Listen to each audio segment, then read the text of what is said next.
پخوا به زمونږ پالکوالی زمانه کې جنکو ګوډی الوزولې او دا شرط به ولګولو چې کوم هلک زما ګوډی کانټکه نو زه به هغه سره نکاح تړم. نو د هلکانو به بیا هغې جنۍ سره په برز باندې ګوډی الوزولې چې د دې ګوډی کانټکم چې دا جنۍ زه وکړم. اوس جنکو اعلان کړی دی چې چا په کرکټ یا په هاکی میچ کې زما باندې بیلو دا نو هغه هلک سره به زه نکاح. نو اوس که د چا هلکانو شوق کېږي هاکی میچ زده کوي نو هاکی میچ چې زده کوي نو بس چې کومې جنۍ له شکست ورکوي هغه جنۍ به در سره نکاح تړي. اوس معامله دې ته پاتې شو او زه خپل زړه کې خوشحال یم چې زمونږ محترمه بے نظیره بیا وزیر اعظم شوه. انشاءالله چې یو کال نور تیری دا که دا پاتې حیام در کې پاتې شوه نو په کمړم نو په قبر می متیازې وکړي. که دا پاتې حیام در کې پاتې شو کم ازادي چې د دې په دور حکومت کې ښځو شروع کړې ده الله دې امان راکړي. اوس ما ته خلق ټلیفونونه کوي جی په ټي وي باندې جی جنکۍ بربنډې میچ کوي او جنکۍ پربنډ. زما څه کار دی؟ ما له څه ټلیفون کې زما خو دومره وس دی چې زه به یا د جمعې مونځ کې ویم یا چېرته جلسه زه به ویم پکې. دا خو ورشي هغه قومي اسمبلی ممبرانو ته ووایئ که پروردګار ټول په تڼاکو سټکوري کي دا خو هغې ته ووایئ چې چا د دې ملک د تقدیر فیصلې کړي دي او د دې ملک تقدیر د چا په لاس کې دی. دا خو هغوی ته ووایئ. دا خو هغه بې شرم او بې حیاو ته ووایئ چې چا یو کروڑ روپۍ واغستې ووټ یې خرڅ کړو. ما ته څه له دا خبره کوئ؟ مولانا صاحب تاسو پیچنه وایي مولانا صاحب ګډې بچي اوس مونږ ته څه اوس راته پاس چا ویې چې جلوس خلکو ویستی چې یا الله شکر دی یا الله شکر دی یا الله شکر دی چې دا مور بیا وزیر اعظم شو یا الله شکر دی. دا پښتانه دي نه په شرمونه و شرمېږئ بې حیاو پرتګونه د نوتي دي په شرم پوهېږئ نه. د بربنډ مثال هم دی. بربنډ سړی چې لیونی چې بربنډ ګرځي هغه لیوني ته ټول خلک بربنډ ښکاري. او زمونږ ژوند څنګه شو؟ او زندگی خواب ہے دیوانے کا زندگی خواب ہے دیوانے کا نہ سمجھنے کا اور نہ سمجھانے کا. دا ژوند زمونږ د لیوني خوب دی. لیونی په خوب چې وګوري نه په خپله پې پوهېږي او نه بل پوهولی شي. نو زمونږ ژوند د لیوني خوب شو. زمونږ ژوند د لیوني ژوند شو. پوهېږو نه بلکل په خپل شرم او په حیا باندې. شرم راته شرم نه ښکاري حیا راته حیا نه ښکاري. په داسې بېغیرت او داسې بې حیا وخت کې را پیدا شو. زه درته ایمانی وایم چې زه د پښتنو دا کرتوتونه ګورم. د پښتنو دا ځان ته چې پښتانه وایي د دې کرتوت چې ګورم نو زه وایم چې یا الله چې په پښتون قوم کې زه نه وی پیدا چېرته په دلي کې پیدا وی. نن څومره شرمېدلي چې دا دي. په شرم یې څه کار نشته. دا هغه د بې حیا بچي دي. کور ته به ډمه نه نباسي کور ته او پردي لونډان به کور ته نه نباسي او د ښځو د لوڼو په مخ کې به ډمه ګډۍ او پردي لونډان به ورته ناست. دا د اورېدو خبرې درته نه کوم. دا درته د دیوال په دیوال خبرې کوم. د لیدو خبرې درته کوم. وی سی آر نه وړئ کور ته تاسو او په کور کې د شپې پردي لونډان نه بوځئ. ستاسو خویندو میندو سره پردي لونډان ټوله شپه وی سی آر ګوري. تاسو دا بیټکې دې دپاره جوړې کړي بیا چې ستندر در باندې پرېوځي وی های خدای دې نور های های کړ. نور هاي هایش هغه ورځ یو ښځه راله څه تعویذ راته مال څه تعویذ درته موږ له خطرو تعویذونه نه راځي ولزه مې د ستا په کیسټ کې مې اورېدلی چې اول د زوی په واده ګډېږي او بیا سر شو کوي ولزه په داسې ګډه شوی وم چې یو میل داغه جنج لرې تلو میل په ګډېدم اوس بوډای ماته وایي نو مالو زه څه وکړم چې ته میل په ګډېدې ویل اوس مې پرېږدي نه ښځه ورته وایي چې دا مور دې وشړه د کوره مال ترور یو ښه مشوره درکړم ویلې راکړه که نه مال چې یو میل د زوی په واده ګډه شوی وي که نه نو دلته یو بوډا دی ښځه یې مړه ده راځه چې ورته په نکاح دې راځه ویلې زما عمر د دې کار دی اوس چې په بوډا ځان واده وکم مال ستا عمر د ګډېدو دی اوس چې یو میل پې ګډېدې بس وتښتېده دا زړې دي دا زاړه او زړې دا زاړه وګوره دلته باروزه دی کوڅې نه بار په دې سړک باندې د مازدیګر ټایم کې سپینګیري ناستې دوه مړه ځانې لاس کې نیولي دغه سپینګیري ورته کور دی د میردین جماعت شه چېرته جماعت کې کېنه چېرته د سړي زوی شه سړیتوب زده که کور دی وران شي دا زاړه دي او زړې چې وګورئ په لاره ګورئ کومو چادرو والا جینکو سره چې په بورکه کې زړه ښځه روانه زړه ډونډې ولګوئ دا زړه چې ده دا دلالی دا دلالی او د دې زړو د لاسه دا درته د اورېدو خبرې نه کوم زه چېرې د اورېدو کیسې نه کوم هغه کیسې کوم چې ما په سترګو لیدلي او درته په ګوته اوس ښودی شم دا زمونږ د زړو سړو حال دی او دا زمونږ د زړو ښځو حال دې ملک نه دا شی جوړ شو نور به ګورئ تاسو نور به ګورئ مونږ نه به دا شی جوړېږي چې د خدای نوم اغستل به په دې ملک کې ممنوع قرار شي څوک چې د خدای نوم بالي توره به ورپسې راغستی کېږي چې تا ویلې چې خدای یو دی مونږ به وایو نه جي مونږ نه دي ویلي توبه اوس ته ماته ووایه چې کومه معاشره داسې وي او کوم قوم داسې وي نو دا قوم بم په قیامت کې هغه ډلې چې جنت ته به رواني او دا قوم بم د مرګ نه وروستو هغه مړی وي چې قبر ورته د جنت د باغچو نه یو باغچه جوړه شي دا به هغه مړی تاسو خپله سوچ وکړئ خپله فکر وکړئ یو سړی چې رور وینو ته تګی ناستی ضرور وینو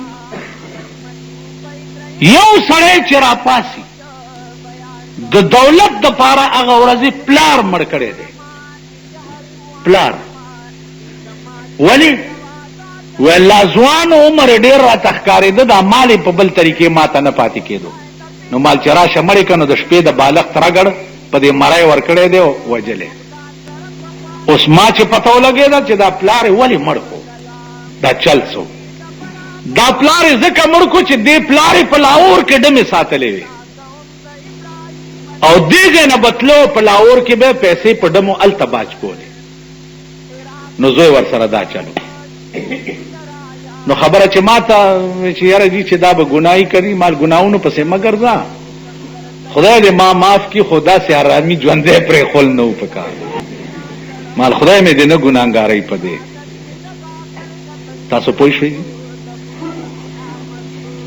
نو عزیزانو یو حال لګېدلی دی په دې ملک کې یو حال دی که بازارونو ته ورشي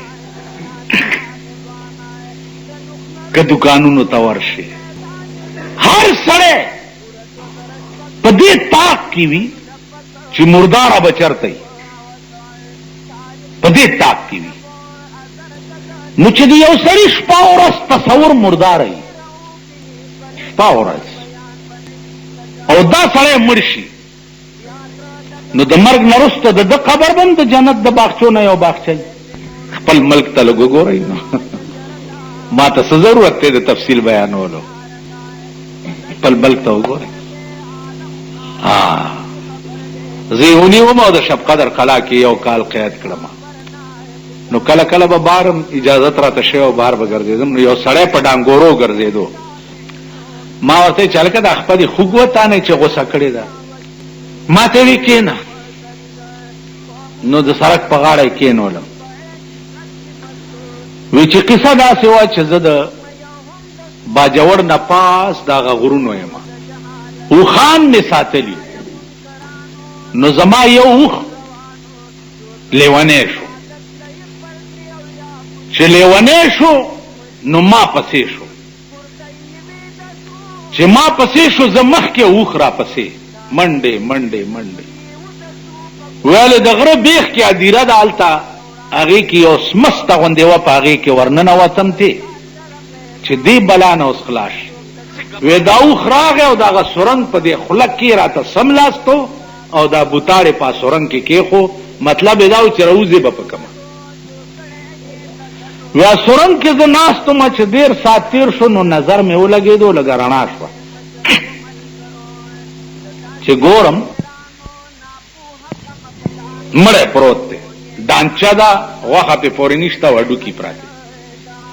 نو یو اجدها پرته ده، لوی مار چې زما د دې پتون عمره وې غټه وه، هغه هم دې مړي سره اوږده اوږده پرته ده.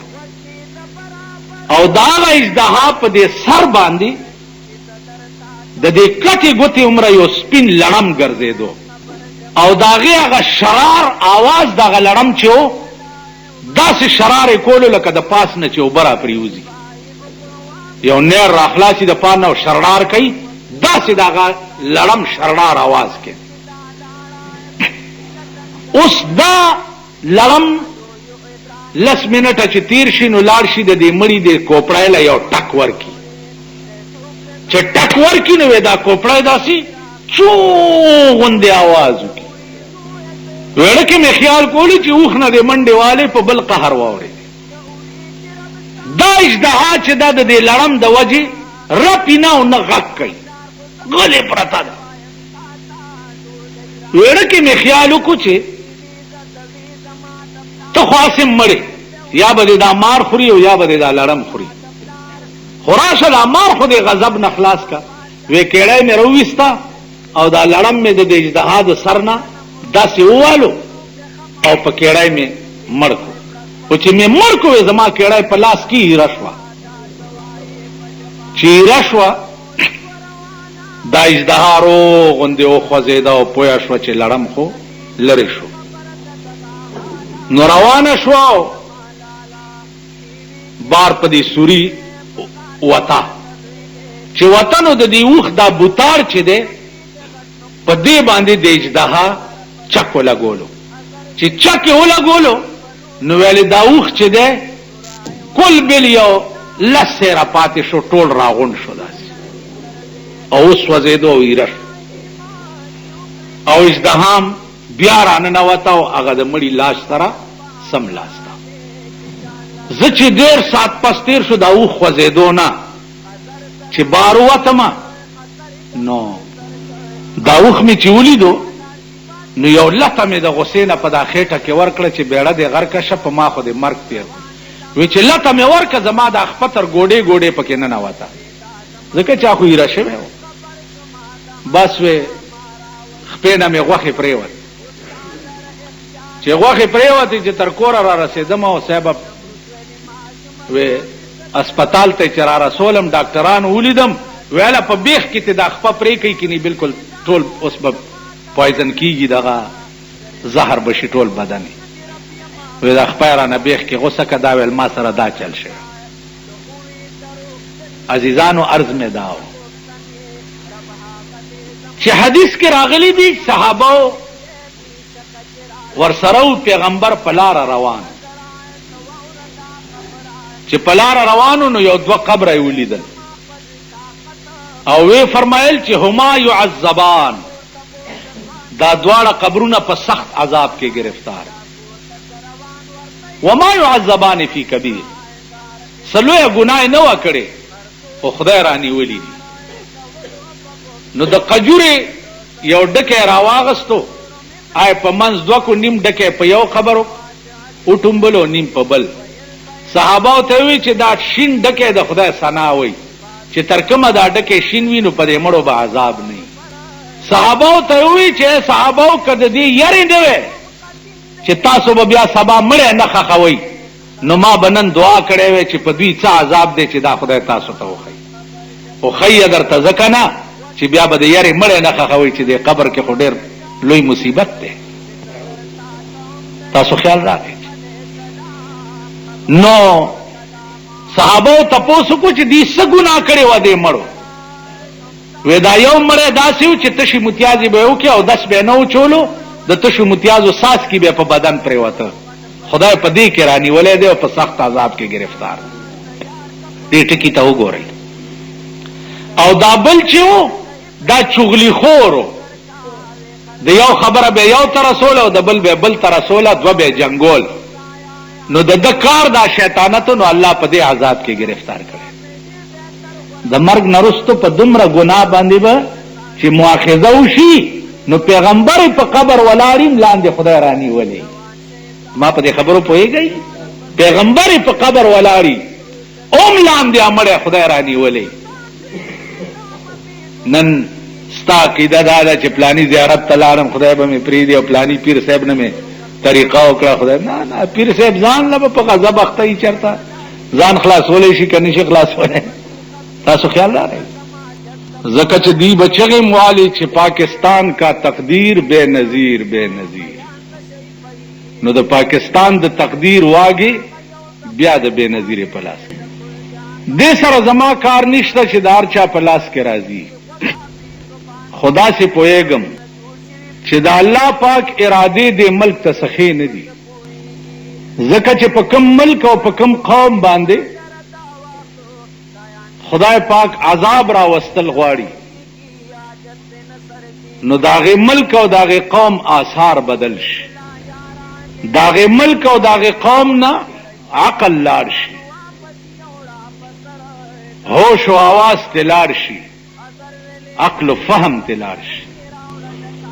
اوس دا ټول مسلې چې دي دا بالا د سړی مخه ترازی چې سترګې پټې شي، چې سترګې پټې شوي د دې ټولو سيزونو انکشاف به پیوشي. اوس به بیا دې چغې وي فریاد به کوي. اوس نه کیږي، لاړو وخت تیر شو. عرض داو عزیزانو چې د قبر معامله چې ده دا حدیث کې راغلی. حدیث کې راغلی دي چې قبر یا جنت شي او یا دوزخ شي. اوس د روح تعلق چې د هغه د قبر سره څنګه؟ عزیزانو دا بیا ډېر وسیع علم سره تعلق لري، دواړه طرف نه روایات سره تعلق لري، او بیا د دواړو طرفو روایات چې کوم دي هغه خپلو کې تطبیق سره تعلق لري. روایاتو کې راځي چې مړی باندې سړی سلام واچي. نو امام غزالی لیکلی دی احیاء العلوم کې چې امړه وعلیکم السلام هم وایي. بیا امام غزالی وایي چې مړی ته سړی ورشي نو خپو ته دی ورته ودرېږي، ځکه چې خپو ته ورته مړی ته ودرېږي نو دی مړی ته دا سړی ښکاري چې پلانې زما قبر ته راغلی. عادت مبارک د جناب رسول الله صلی الله علیه وسلم داو چې مقبره ته براغه نو دا به وی چې السلام علیکم یا اهل دار قوم المؤمنین انا ان شاء الله بكم لاحقون.